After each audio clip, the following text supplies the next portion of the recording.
आज जो हम पढ़ने वाले हैं इतिहास पढ़ने वाले हैं। इतिहास को इतिहासकारों ने दो भागों में बांटा है। इतिहास को इतिहासकारों ने दो भागों में बांटा है। पहला जो साक्ष्य के आधार पर इतिहास, दूसरा जो है कालखंड के आधार पर इतिहास। साक्ष्य क्या है, सबसे पहले समझिएगा साक्ष्य क्या है। खुदाई के आधार पर जो हमें प्राप्त होता है उसे हम साक्ष्य कह देते हैं। खुदाई के आधार पर यदि कुछ भी प्राप्त हो, जैसे कालखंड, जैसे कि कंकाल, हड्डी, मृत भांड, सिक्के, ये सब जो प्राप्त हो गए, देवी देवताओं की मूर्ति, वो जो प्राप्त हुए हैं वह क्या कहला गया, साक्ष्य कहला गया। और दूसरा जो है वह कालखंड के आधार पर, समय के आधार पर जो प्राप्त होता है उसे हम कालखंड कह देते हैं। जैसे समय के आधार पर जो इतिहास हम पढ़ेंगे वह पढ़ेंगे महाजनपद काल, मौर्य काल, मौर्योत्तर काल, गुप्त काल, गुप्तोत्तर काल। साक्ष्य को पहले हम समझते हैं, साक्ष्य क्या है। जैसे कि हम जानते हैं कि उत्तर प्रदेश में जो राम मंदिर जो बना है, राम मंदिर, उस राम मंदिर की जगह पहले जो था वह बाबरी मस्जिद था। लेकिन उस बाबरी मस्जिद से बहुत पहले वहां मंदिर हुआ करते थे। लेकिन बात आती है कि वहां पर मंदिर था तो वह मंदिर से मस्जिद कैसे बन गया, बात आती है।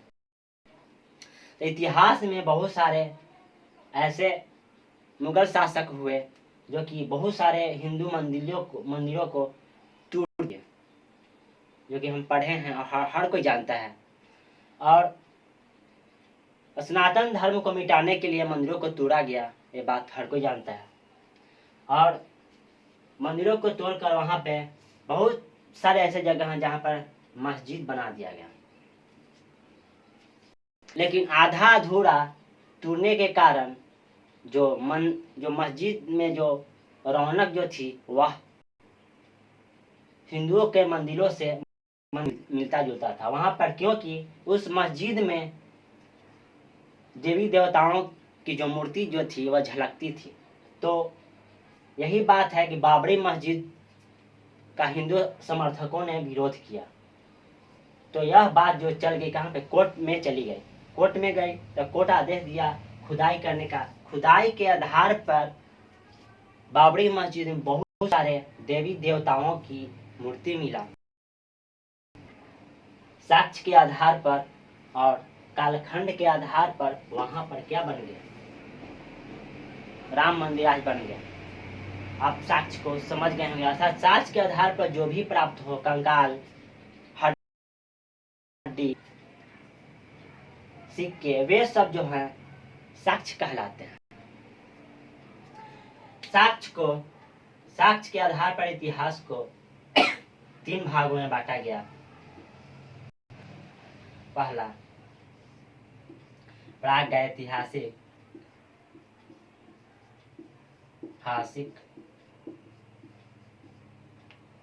काल या पाषाण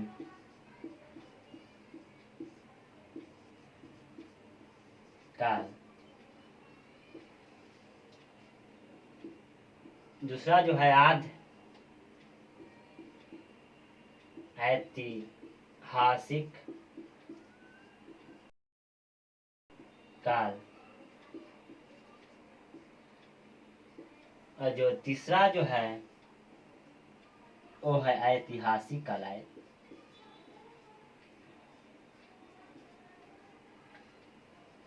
ऐतिहासिक काल समझिएगा। साक्ष्य के आधार पर इतिहास को 3 भागों में बांटा गया। प्राग ऐतिहासिक काल या पाषाण काल, आध ऐतिहासिक काल या आध ऐतिहासिक काल। समझिएगा प्राग ऐतिहासिक काल या पाषाण काल क्या है। वैसा काल जिसमें साक्ष्य मिले, अवशेष मिले, लेकिन लिखित स्रोत न मिले, उसे हम कह देते हैं प्राग ऐतिहासिक काल। फिर से समझिएगा बातों को। वैसा काल जिसमें साक्ष्य मिले, अवशेष मिले, लेकिन कोई लिखित प्रमाण नहीं मिलता है, उस काल को हम प्राग ऐतिहासिक या पाषाण काल कहते हैं। प्राग ऐतिहासिक काल या पाषाण काल दोनों एक ही है। समझिएगा। उसके बाद हम समझते हैं आध ऐतिहासिक काल। प्राग ऐतिहासिक काल में लोग जो थे वह पढ़े लिखे नहीं थे।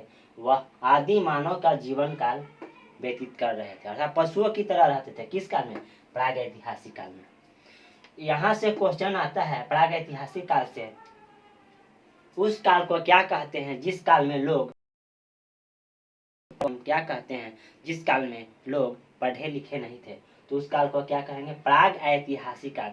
अर्थात प्राग ऐतिहासिक काल में लोग जो थे वह पढ़े लिखे नहीं थे। उसके बाद कुछ समय बीता तो आया सिंधु घाटी सभ्यता। सिंधु घाटी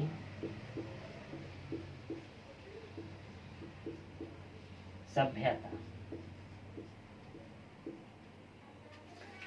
सिंधु घाटी से पढ़े लिखे थे, लेकिन जो लिपि उन्हें प्राप्त हुआ उस लिपियों को वह पढ़ नहीं पाए।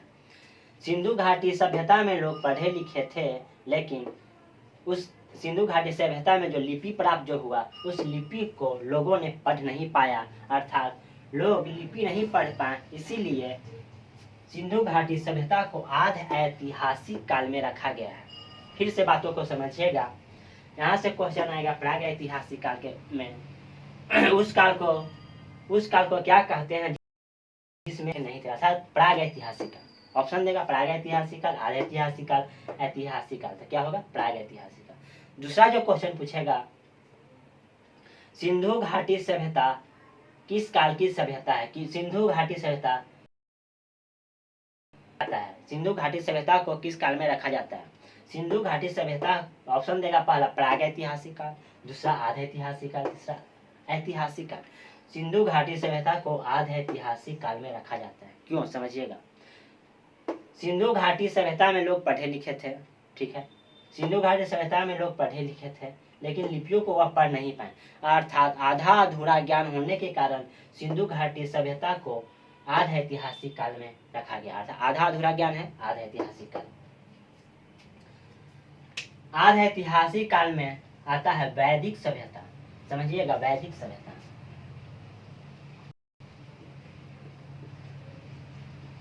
वैदिक सभ्यता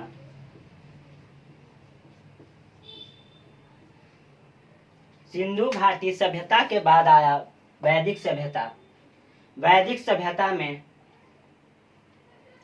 लोग पढ़े लिखे थे, लोग जो थे वह पढ़े लिखे थे, लिपियों को पढ़ पाए, लेकिन जिस जगह पर वस्तु के बारे में कहा गया था उस जगह पर वस्तु प्राप्त नहीं हुआ।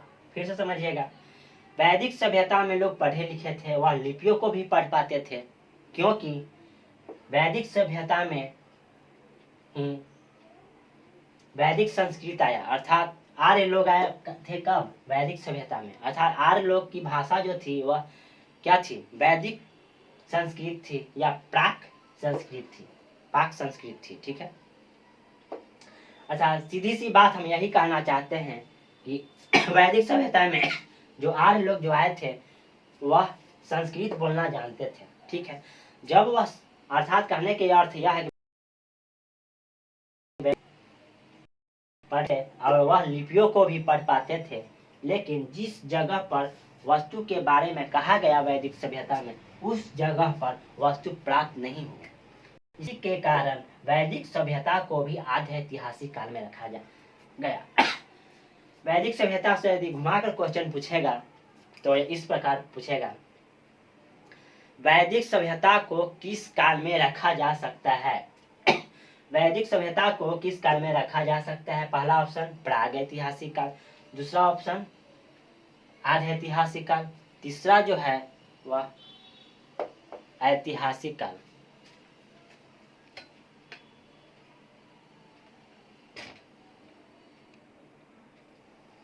तीसरा जो है ऐतिहासिक काल। समझिएगा। अब हम प्राग ऐतिहासिक काल को बहुत समझेंगे। यह एक कहानी के आधार पर हम आपको समझाने जा रहे हैं प्राग ऐतिहासिक काल को। बहुत पहले हिमयुगीन सभ्यता थी। क्या थे? हिमयुगीन, अर्थात बर्फ का युग था। चारों तरफ बर्फ ही बर्फ थे। जब बर्फ का युग था उस समय मानव का और पशुओं का जन्म हो चुका था। अर्थात प्राग ऐतिहासिक काल में लोग पशुओं की भांति रहते थे, और जो प्राग ऐतिहासिक काल में आदि मानव लोग पशुओं की तरह रहते थे। और आप समझ रहे हैं आदि मानव के बारे में हम लोग पढ़े हैं पहले भी, क्योंकि आदि मानव पढ़े लिखे नहीं थे और वे नंगे ही रहते थे, सीधी सी बात। वह प्राग ऐतिहासिक काल में चारों तरफ बर्फ ही बर्फ था, और पशु और मानव का जन्म हो चुका था। तो मानव जो थे वह पशुओं पर ही आधारित थे। मानव जो थे किस काल में? प्राग ऐतिहासिक काल में मानव जो थे वह पशु पर आधारित थे।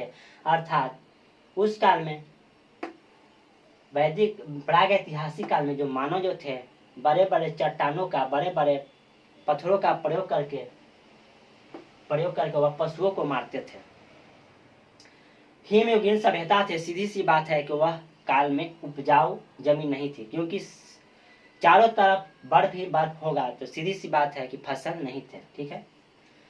प्राग ऐतिहासिक काल में लोग जो थे वह जानवरों पर आधारित थे। हर बार हम इस बातों को बोल रहे हैं क्योंकि इसी यहाँ से ही क्वेश्चन पूछे जाते हैं। प्राग ऐतिहासिक काल में आदि मानव काल था। वे लोग जो थे पशुओं को बड़े बड़े पत्थरों से मारते थे और कच्चे मांसों को खाते थे। किस काल में? प्राग ऐतिहासिक काल में। लेकिन आदि मानव को भी डर था। किससे? जानवरों से। वह जानवरों से छिपकर गुफाओं में रहते थे। आदि मानव जो थे वह कंद मूंद भी खाते थे, कुछ भी खा लेते थे। कभी कभी बेचारा लोग वह जहरीला, आगे जब समय आता है तो हम यह कहना चाहते हैं प्राग ऐतिहासिक काल में लोग जो थे वह आदि मानव के जीवन जीते थे। चारों तरफ बर्फ ही बर्फ था। कुछ समय के बाद, कुछ समय बीतता गया तो मौसम में परिवर्तन आई। तो हिमयुगीन सभ्यता में हम आपको पढ़ा रहे थे कि जब बर्फ का युग है तो सीधी सी बात है कि जो मोटे चमड़े वाले जानवर अधिकांशतः पाए जाते हैं। किस युग में? सर्दी के मौसम में, अर्थात हिमयुगीन में। तो बड़े बड़े चट्टान से आदि मानव से मारते थे। किसी जानवरों को बड़े बड़े चट्टानों से मारते थे। लेकिन मौसम परिवर्तन होने लगा तो जब गर्मी का मौसम आया तो मोटे चमड़े वाले जो पशु थे वह खत्म होने लगे। मोटे चमड़े वाले जो पशु थे वह खत्म होने लगे। अब आने लगे वह फुर्तीला जानवर, अर्थात भारी भरकम जो पशु जो थे वह किस काल में? प्राग ऐतिहासिक काल के हिमयुगीन सभ्यता में, अर्थात चारों तरफ बर्फ ही बर्फ था। लेकिन मौसम परिवर्तन हुआ, गर्मी का मौसम आया तो गर्मी के मौसम में बर्फ जो है पिघलने लगा, सीधी सी बात है। तो अब जो है वह छोटे पतले चमड़े वाले पशु आने लगे, अर्थात हल्के पशु आने लगे। आदि मानव बड़े पत्थर जब तक उठाते तब तक जो है छोटे पशु भाग जाते, अर्थात वह अब छोटे पशुओं को मार नहीं पा रहे थे, क्योंकि जो छोटे थे वह हल्के थे और वह फुर्तीले थे। जो और पहले जो थे हिमयुगीन में जो थी वह मोटे चमड़े वाले पशु थे, वह भारी थे। उन्हें भागते भागते में वह पत्थर से मार देते थे और कच्चे मांसों को खाते थे। अब जो है मौसम परिवर्तन हुआ, अब मांसों को खाने में उन्हें दिक्कत होने लगी। बहुत दिन बीता, अब करे तो क्या करें, टेंशन में आ गए। कौन? आदि मानव लोग। किस सभ्यता में? प्राग ऐतिहासिक काल में। एक बार की बात है कि आदि मानव छोटे पत्थरों से छोटा जानवर को मार दिया, तो इससे उन्हें यह समझ में आया कि छोटे जानवरों को मारने के लिए छोटा पत्थर का प्रयोग करना पड़ेगा। अर्थात अब जो थे आदि मानव वह पत्थरों को घिस घिस कर उसे नुकीला बनाने लगे, और किस लिए? छोटे जानवरों को मारने के लिए। समय बीतता गया तो पाषाण काल में ही प्राग ऐतिहासिक तांबा का आविष्कार हुआ। समय बीतता गया तो किसका?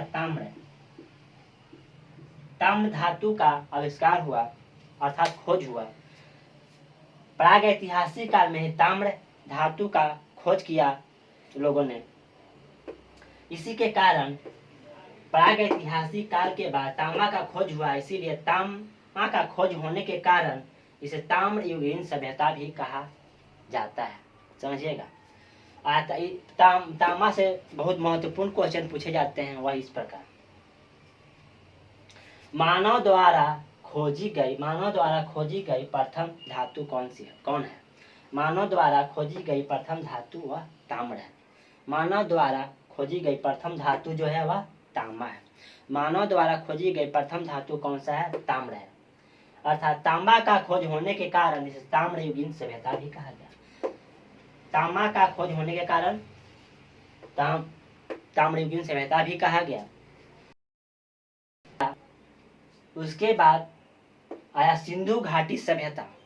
अब जो लोग जो थे वह पढ़े लिखे थे, लेकिन एक प्रकार की जो लिपि मिली लेकिन लिपियों को वह पढ़ नहीं पाए। इसी के कारण सिंधु घाटी सभ्यता को आज ऐतिहासिक काल में रखा गया, क्योंकि लोगों का आधा अधूरा ज्ञान था।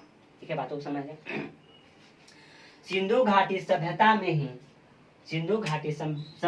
ही कांसा का खोज हुआ। कांसा धातु का कांसा। सिंधु घाटी सभ्यता में ही कांसा धातु का प्रयोग हुआ, अर्थात सिंधु घाटी सभ्यता के लोग जो थे वह सबसे ज्यादा किस धातु का प्रयोग करने लगे? अब कांसा का प्रयोग करने लगे। यहाँ से क्वेश्चन बनता है, सिंधु घाटी सभ्यता के लोग सबसे ज्यादा किस धातु को प्रयोग में लाते थे? सिंधु घाटी सभ्यता के लोग सबसे ज्यादा किस धातुओं को प्रयोग में लाते थे? तो वह कांसा धातु था। ठीक है, यहाँ से फिर क्वेश्चन आएगा, सिंधु घाटी सभ्यता को कहा जाता है कांस्ययुगीन सभ्यता भी। क्यों? क्योंकि सिंधु घाटी सभ्यता में ही कांसा का खोज हुआ। ठीक है, तो सिंधु घाटी सभ्यता को अब क्या कहने लगे लोग? कांस्ययुगीन सभ्यता भी कहने लगा। सिंधु घाटी सभ्यता वाला कांस्ययुगीन सभ्यता। सिंधु घाटी की सभ्यता के लोग सबसे ज्यादा कांसा का प्रयोग करते थे, सीधी सी बात है। समय बीतता गया उसके बाद आया वैदिक सभ्यता। समय बीतता गया उसके बाद आया वैदिक सभ्यता। वैदिक सभ्यता में ही आए आर्य लोग जो आए। वैदिक सभ्यता में कौन आया? आर्य लोग आए। आर्य लोग जो आए वह वैदिक संस्कृत बोलते थे। वैदिक सभ्यता में जो आए वह आर्य लोग आए। आर्यों की जो भाषा जो थी वह वैदिक संस्कृत या पाक संस्कृत थी। ठीक है, जो आर्य लोग जो आए किस सभ्यता में? आर्य लोग किस सभ्यता में आए थे? वैदिक सभ्यता। आर्य लोग जो आए थे वह किस सभ्यता में आए थे? वैदिक सभ्यता। इसी के कारण वैदिक सभ्यता को आर्य सभ्यता भी कहा जाता है। वैदिक सभ्यता को क्या कहते हैं? इस वैदिक सभ्यता को हम कहते हैं आर्य सभ्यता, क्योंकि वैदिक सभ्यता में ही आर्य लोग आए थे। आर्यों का जो काम था, वैदिक सभ्यता में जो आर्य लोग जो आए थे उनका जो मुख्य पेशा था वह पशुओं का चराना था। वैदिक सभ्यता में जो आर्य लोग जो आए थे, बातों को अच्छी तरह समझाते हैं हम आपको।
समझिएगा, वैदिक सभ्यता से बहुत ही घुमाकर क्वेश्चन आपसे पूछेगा। वैदिक सभ्यता को कहा जाता है आर्य सभ्यता, सही है। वैदिक सभ्यता को कहा जाता है प्रथम ग्रामीण सभ्यता, सही है। वैदिक सभ्यता को ही कहा गया। इन सभी बातों को अच्छी तरह हम समझेंगे। वैदिक सभ्यता में आए कौन? आर्य लोग आए, इसीलिए वैदिक सभ्यता को आर्य सभ्यता भी कहा गया। वैदिक सभ्यता में कौन आए थे? आर्य लोग। तो वैदिक सभ्यता को आर्य सभ्यता कहा जाता है, सही है। वैदिक सभ्यता में जो आर्य लोग आए वह पशुओं को चराने का काम करते थे। क्या काम करते थे आर्य लोग? आर्य लोग जो थे वह पशुओं को चराने का काम करते थे। आता है क्वेश्चन, आर्यों का मुख्य पेशा क्या था? आर्यों का मुख्य पेशा जो था वह पशुओं को चराना था। अर्थात आर्य लोग जो थे वो पशु चराते थे। इसी के कारण, पशु चराने के कारण वैदिक सभ्यता को प्रथम ग्रामीण सभ्यता भी कहा गया। क्यों? क्योंकि जो पशु चराने का अधिकांशतः जो काम जो होते हैं आज भी हम देखते हैं वह सबसे ज्यादा वह गांव में ही होते हैं। अर्थात ऐसा माना गया कि वैदिक सभ्यता में जो आर्य लोग आए वह सबसे पहले जो पशुओं को चराने का काम किया वह वैदिक सभ्यता में किए। अर्थात आर्य लोग जो आए वह इसीलिए वैदिक सभ्यता को प्रथम ग्रामीण सभ्यता कहा गया। फिर से समझिएगा, वैदिक सभ्यता को प्रथम ग्रामीण सभ्यता क्यों कहा गया? क्योंकि आर्य लोग आए थे वैदिक सभ्यता में ही, वे लोग ही गांव में, अर्थात वे लोग ही पशु का काम किए, इसीलिए उसे कहा। ऐसा माना जाता है कि पहले जो सभ्यता थी वह गांव की सभ्यता थी, सीधी से, अर्थात वैदिक सभ्यता जो थी वह गांव की सभ्यता थी, इसीलिए वह वैदिक सभ्यता को प्रथम ग्रामीण सभ्यता के नाम से भी जाना गया। आप समझिए, वैदिक सभ्यता में ही ब्राह्मणों ने हमें वैदिक सभ्यता में ही ब्राह्मणों ने हमें 4 वेद दिए। कितने वेद? 4 वेद। 4 वेद दिए।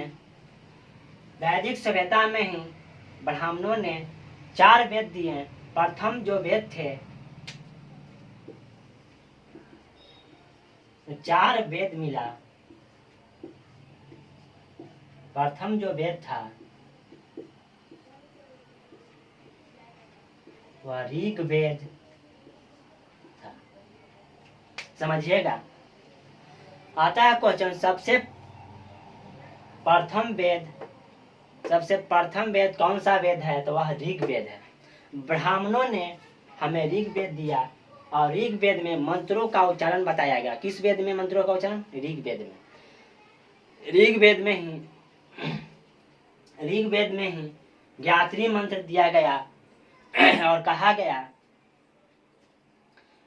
गया कि सुबह सुबह उठो और सूर्य देवता को जल अर्पित करो, जिससे आपको पुत्र की प्राप्ति होगी।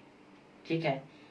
किस वेद में गायत्री मंत्र दिया गया? ऋग वेद में। एक बात और, वैदिक सभ्यता में ही लोहे का खोज हुआ था। वैदिक सभ्यता में ही लोहे के खोज हुआ था। इसी के कारण वैदिक सभ्यता को लौह युगीन सभ्यता भी कहा जाता है। वैदिक कुछ समय बीता था तो वैदिक सभ्यता में ही लोहे का खोज हुआ था। अर्थात लोहे के खोज होने के कारण वैदिक सभ्यता को लौह युगीन सभ्यता भी कहा जाता है।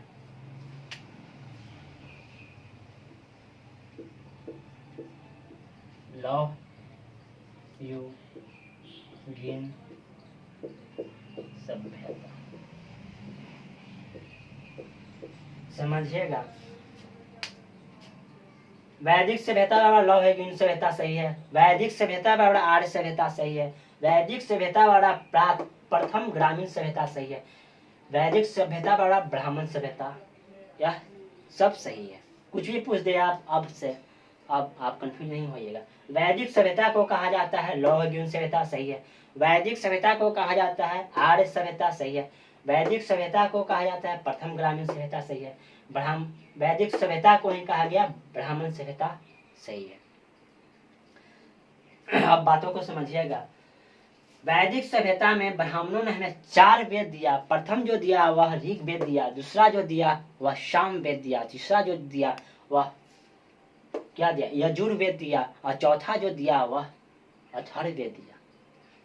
सभी वेदों के बारे में धीरे धीरे हम समझते हैं। ऋग वेद में कहा गया गायत्री मंत्र का उच्चारण करो और सुबह सुबह सूर्य देवता को जल अर्पित करो, जिससे आपको पुत्र की प्राप्ति होगी। लोग यह करने लगे, सुबह सुबह उठते, गायत्री मंत्र को पढ़ते और सूर्य को जल को अर्पित करते, लेकिन उन्हें पुत्र की प्राप्ति नहीं हो रही थी। अर्थात लोगों के इच्छा आज से नहीं, अर्थात प्राचीन काल से ही खत्म नहीं हो रहे हैं। इसीलिए आगे जब हम बौद्ध धर्म जब पढ़ेंगे तो बौद्ध ने स्पष्ट रूप से कहा है कि व्यक्ति की इच्छा लगातार अग्रसर होती है, अर्थात लगातार बढ़ते रहती है। अर्थात व्यक्ति की जो इच्छा उन्होंने यह भी कहा है कि एक इच्छा यदि पूरी हो जाए दूसरी इच्छा जो है वह जागृत हो जाती है। किसने कहा था? हम पढ़ाएंगे, कोई भी हम जब चैप्टर पढ़ाएंगे उसे कहानी के तौर पर ही बताएंगे, ठीक है। अभी हम पढ़ें ऋग्वेद। ऋग्वेद में कहा गया कि मंत्र का उच्चारण करो तो पुत्र की प्राप्ति होगी, लेकिन ऐसा करने से क्या उनके जो इच्छा जो थे वह पूर्ति हो रहे थे? नहीं। उसके बाद ब्राह्मणों के पास लोग गए और कहें कि हमें पुत्र की प्राप्ति नहीं है, तो ब्राह्मणों ने फिर दूसरा वेद दिया, उसका नाम था सामवेद। सामवेद ब्राह्मण कहा कि ऐसे पुत्र की प्राप्ति न हो तो कैसे होते पुत्र की प्राप्ति? कहा गया कि अब सामवेद में जो दिया गया वह सारेगामा पदानिशा अर्थात गीत संगीत दिए गए, गीत के नियम बताएंगे, किस तरह से संगीत गाए जाते हैं वह नियम बताएंगे, किसमें? या सामवेद में बताया गया। अर्थात अब यदि महादेव को जगाना है तो गान बजान कर, गीत संगीत गाओ, तब जाके ऋग्वेद कर, तब जाके जल अर्पित करो, तब जाके क्या होगा? पुत्र की प्राप्ति होगा। लोग अर्थात ब्राह्मण ने दूसरा जो वेद दिया वह सामवेद दिया। यहाँ से क्वेश्चन आता है, सबसे प्रथम वेद कौन है? ऋग्वेद। दूसरा वेद जो है वह सामवेद है, ठीक है, सामवेद। अब लोग जो हैं वह गान बजान करने लगे, संगीत करने लगे, फिर भी उन्हें पुत्र की प्राप्ति नहीं हुई।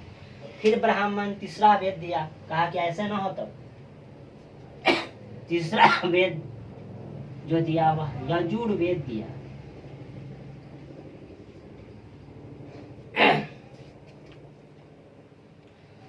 तीसरा वेद जो दिया वह यजुर्वेद दिया। अच्छा, यजुर्वेद में जो थे वह यज्ञ के नियम थे। यज्ञ के नियम किसमें थे? यज्ञ करने के जो नियम थे वह यजुर्वेद में थे। अच्छा, ब्राह्मणों ने कहा कि प्रभु अर्थात शिव गुरु जो है ऐसे प्रसन्न नहीं होंगे, अर्थात कोई भी गुरु हैं ऐसे प्रसन्न नहीं होंगे। तो क्या करें? नारायण साहिब से धूप लिया, अगरबत्ती लिया, और क्या करे? यज्ञ कर, 3 गो ईटा रख, तीन कोनिया बना और यज्ञ कर, हवन कर। तो लोग पूछे इससे क्या हो जाएगा? इससे धूप अगरबत्ती तुम जलाओगे, हवन में अपने कष्टों को बोलो, हमें 4 पुत्रों की प्राप्ति चाहिए, 1 पुत्रों की प्राप्ति चाहिए, उसमें बोलेगा धुआं ऊपर जाएगा, धुआं ऊपर उठेगा। शिव गुरु रहता तुम सोए हुए ऊपर उठेंगे, देखेंगे एक बार उनका नींद टूटेगा, आप जो भी बात बोलेंगे उस धुआं में उनके पास पहुंचेगा और आपकी जो मनोकामना है वह पूर्ण हो जाएगी। लेकिन अभी भी लोगों की जो इच्छाएं थी वह पूर्ति नहीं हो रही थी। यह विद्या की जो विधि किसमें बताया गया? यजुर्वेद में। सामवेद में गीत संगीत के विद्या नियम बताएंगे, किसमें? सामवेद गीत संगीत दिया गया, ठीक है। अब आया यजुर्वेद, समझिएगा। जैसे कि आज गाँव में क्या होता है? शिव चर्चा, समझिएगा। शिव चर्चा होगा, कहेगा शिव चर्चा करवाना है, कहेगा कि 250 रुपया लगेगा। 250 रुपया कहे 250 कहे लगते, हम आपको देंगे क्या? माइक देंगे। माइक से तब कहेगा हमको माइक नहीं लगवाना है, माइक नहीं लगवाइएगा। तो ऐसे थोड़ी शिव गुरु खुश होते हैं। तो जिसके पास पैसा नहीं रहेगा कहेगा कि नहीं हमको माइक नहीं लगवाना है, ऐसे ही चर्चा करवा दीजिए। आएगा चर्चा करवा दे, ऐसे ही करवा देगा। यदि आपकी इच्छा पूर्ति नहीं होती है तो वो भी कहेगा कि आप माइक ना लगवाई हूँ, अर्थात इच्छा पूर्ति ना होगा। लेकिन यह सब जो था आप क्या था? अर्थात इच्छा वृद्धि हो रहे थे, लेकिन आप इच्छा वृद्धि हो रहे थे, लेकिन क्या आपकी इच्छा जो पूर्ति हो रही थी? नहीं। लेकिन लोग समझ नहीं पा रहे थे, फिर भी वह अपने इच्छा को तीव्र कर रहे थे और इच्छा पूर्ति के लिए वह भटक रहे थे। समझिएगा, यजुर्वेद में जो आया यज्ञ विद्या दिया, अर्थात ब्राह्मणों ने कहा कि यज्ञ करो और वह धुआं जो ऊपर जाएगा जिससे आपको शिव गुरु तक जाएगा, धुआं जो ऊपर है जाएगा और शिव गुरु आपको प्रसन्न होकर पुत्र की प्राप्ति करवा देंगे। लेकिन ऐसा अभी भी नहीं हुआ। 3 वेद आ चुके थे। ब्राह्मणों ने कहा योग विद्या में कोई नजर टोना लगा दिया है, योग विद्या में कोई नजर टोना लगा दिया था। अब जो आया अथर्व वेद आया। अथर्व वेद में हमें जादू टोना अर्थात बलि प्रथा की प्रचलन दिया गया। इस वेद में समझिएगा,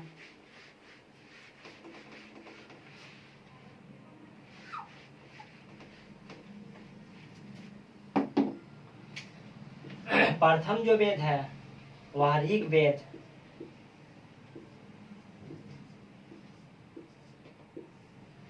दूसरा जो वेद है साम वेद, तीसरा जो वेद है यजुर्वेद, और चौथा जो वेद है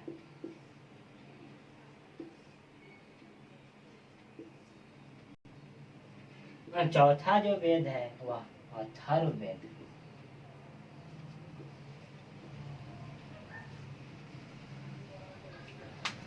ब्राह्मणों ने चौथा जो वेद दिया वह दिया अथर्ववेद और कहा कि योग विद्या में नजर कोई लगा दिया है, अर्थात अथर्ववेद दिया और कहा कि अब ऐसे नहीं होगा, अब बलि भगवान को क्या दो, बलि दो, जिससे भगवान खुश हो जाएंगे, आपकी पुत्र की प्राप्ति होगा। क्या यह करने से अभी भी पुत्र की प्राप्ति हो रही थी? तो नहीं। आज का क्लास इतना ही, आगे हम आपको बौद्ध धर्म पढ़ाएंगे।